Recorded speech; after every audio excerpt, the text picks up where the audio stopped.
ചേലക്കര വെള്ളപ്പൊക്കത്തിൽ പെട്ടപ്പോൾ fire force team എത്തിയിട്ടുണ്ട് കേട്ടോ. അവരുടെ പ്രത്യേക ബോട്ടുകൾ ഇറക്കുകയാണ്.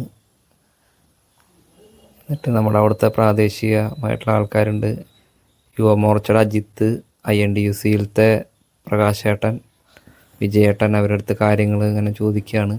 അപ്പോൾ വെള്ളത്തിൻ്റെ അവിടെ വീടുകളിലൊക്കെ വെള്ളത്തിൽ പെട്ടിട്ടുണ്ട്. അപ്പോൾ അവിടെ ആരെങ്കിലും ഉണ്ടോ, അപ്പോൾ അതിലേക്ക് പോകാനുള്ള വഴികളും വല്ല കമ്പി വേലിയുടെ അതൊക്കെ അങ്ങനെ അതിൻ്റെ മുകളിൽ കൂടെയൊക്കെ പോകാൻ പറ്റുമോ, അങ്ങനത്തെ കാര്യങ്ങളൊക്കെ ചോദിച്ചറിയാണ്. ഇതൊക്കെ വർക്ക്ഷോപ്പാണ്, വെൽഡിങ് വർക്ക്ഷോപ്പും മറ്റുള്ള വർക്ക്ഷോപ്പുകളാണ്. കൂടെ വെള്ളം ഒഴുകി പോവുകയാണ്. ഇത് കൂടെയാണ് ഇപ്പോൾ അവർക്ക് അങ്ങോട്ട് പോകേണ്ടത്. അപ്പോൾ അതിനെ പറ്റിയിട്ട് അവരടുത്ത് ചോദിച്ചറിയാണ്.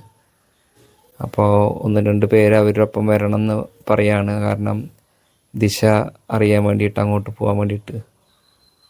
അപ്പോൾ അതിനെതിരെ കല്ലനായിട്ടുള്ള ആൾക്കാർ അജിത്തിനൊക്കെ തയ്യാറായിട്ടുണ്ട് എന്നാണ് തോന്നണത്. അജിത്തൊക്കെ. ഇത് ഒരു പച്ചക്കറി കടയാണ്. ഇതാണ് ഹൈവേ ആണ്, ആലത്തൂർ വാഴക്കോട് പ്ലാഴി ഹൈവേ. ഭയങ്കര വെള്ളപ്പൊക്കമാണ് ഇവിടെ ഉണ്ടായിരിക്കുന്നത്.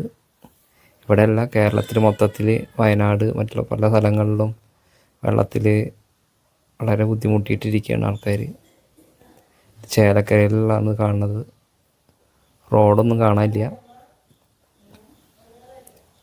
വളരെ നമുക്കൊരു സങ്കടകരമായിട്ടുള്ളൊരവസ്ഥയാണ് ഇത് കാണുമ്പോൾ വരുന്നത്. പല കെട്ടിടങ്ങളിലും ഉള്ളിലും വെള്ളം കയറിയിരിക്കുകയാണ്.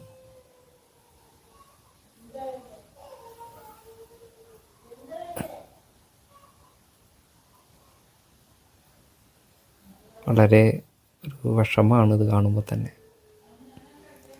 മഴ ശക്തി കുറഞ്ഞു വരുന്നുണ്ട്. ഇടയ്ക്കോ നന്നായി മഴ പെയ്യുന്നുണ്ട്. മഴ ഒന്ന് നിന്ന് കഴിഞ്ഞാലാണ് ഈ വെള്ളത്തിനൊക്കെ ഒരു വലിച്ചിട്ടുണ്ടാവുള്ളൂ.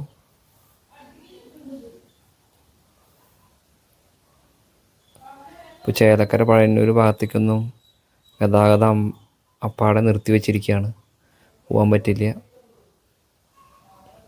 ഒരു പ്രത്യേക ബോട്ട് വെച്ചിട്ടാണ് അവരത് അങ്ങോട്ടൊക്കെ ആരെങ്കിലും പെട്ട് കിടക്കണ്ടോ എന്ന് നമുക്കറിയില്ല. കാലത്ത് പെട്ടെന്നുണ്ടായ ഒരു വെള്ളപ്പൊക്കമായ കാരണം വീട്ടിലെ ആളുകളൊക്കെ ഉണ്ടാവുമല്ലോ. അപ്പോൾ അവരതിനെ പറ്റിയിട്ട് സുസജ്ജരാണ് കേട്ടോ. അവർ കാര്യം എന്ത് പറഞ്ഞാലും പെട്ടെന്ന് അവരവിടെ എത്തുകയും കാര്യങ്ങളൊക്കെ ചെയ്തു.